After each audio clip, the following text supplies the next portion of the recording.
Immutable और mutable के ऊपर क्वेश्चन है, तो इसको समझने का सबसे बेस्ट तरीका है कि जब भी हम इम्यूटेबिलिटी बात करते हैं, it means making a copy when ever you do any change. जब भी कुछ चेंज करोगे कॉपी बन जाएगी। म्यूटेबिलिटी का मतलब है ओरिजिनल में चेंज होगा।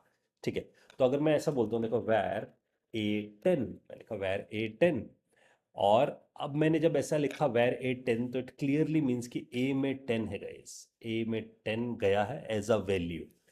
और अब अगर मैं आपके सामने ये वर्ड लिखता हूं a इक्वल टू, या सिर्फ लिखता हूं a+20, तो इसका मतलब क्या होता है, it will create a new memory जिसमें 10+20 होके 30 बनता है, और it is coming on a new memory. ये नई मेमोरी में इसका कोई रेफरेंस नहीं है, इसका मतलब इसने ओरिजिनल में चेंज नहीं किया है। तो we are able to see a+20 लिखने पे ए पे 10 ही रह जाता है, ओरिजिनल में कोई भी चेंज नहीं होता है। Right, that is important. a+20 होने पे यहाँ पर 30 आता है, और यहाँ पर a अभी भी कैसा है, 10। इसका मतलब a में चेंज हुआ, एक नई मेमोरी बनी। तो दैट्स वाई हम लोग जनरली ऐसा लिखना पसंद करते हैं, a+20। इसका मतलब ये है कि a में अब 30 हो गया है, तो a ने इसको छोड़ दिया है पॉइंट करना, और अब वो इसको पॉइंट करने लग गया है, इस वाले को। इट्स इज अगेन इम्यूटेबिलिटी, क्योंकि when ever you do any change it will change in a copy, it would not change in the original value. Right, तो हर बार कॉपी बनेगा। तो आप इम्यूटेबिलिटी को सेव एज ऑप्शन की तरह सोच सकते हो कि जब मैं सेव एज करता हूँ कंप्यूटर में, तो हमेशा एक नई कॉपी बनती है मेरे पास, एक नई कॉपी क्रिएट हो जाती है, पीछे वाली कॉपी पहले से रह जाती है मेरे पास। तो एक कॉपी है, और फिर एक में मैंने नया कॉपी क्रिएट करके रख दिया। अच्छा, अब जब हम बात करते हैं म्यूटेबिलिटी की, इसका अपोजिट है म्यूटेबिलिटी। म्यूटेबिलिटी का मतलब है कि अब अगर मैं एक एरे बनाता हूँ और ऐसा लिखता हूँ 10, 20, 30, तो इससे क्या हुआ, मेरे पास एक एरे क्रिएट हुआ, और इसमें मेरे पास 10, 20, 30 आया। राइट, 0, 1, 2 ये मेरे पास क्रिएट हुआ, इसका एक एड्रेस क्रिएट हुआ। मान लो इसका एड्रेस है 9K, तो इस एरे के पास 9K है, वैल्यू नहीं है, एड्रेस है, रेफरेंस है।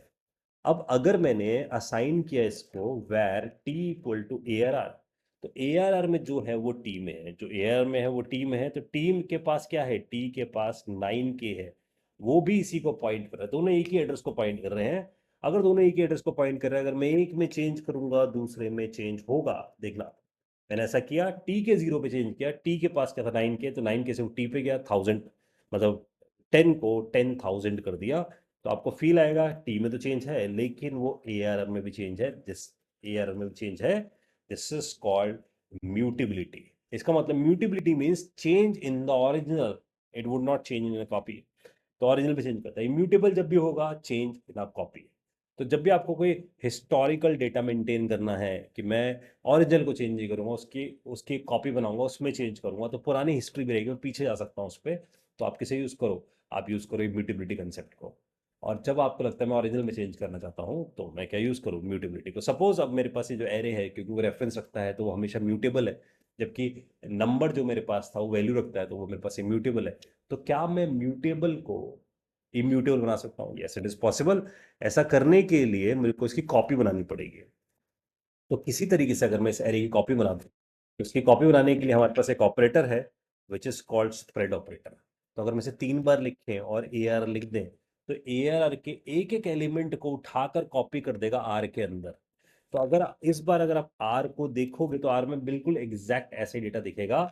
लेकिन अगर आप इसको कंपेयर करो ARR से, तो R के पास अलग एड्रेस है, AR के पास अलग एड्रेस है।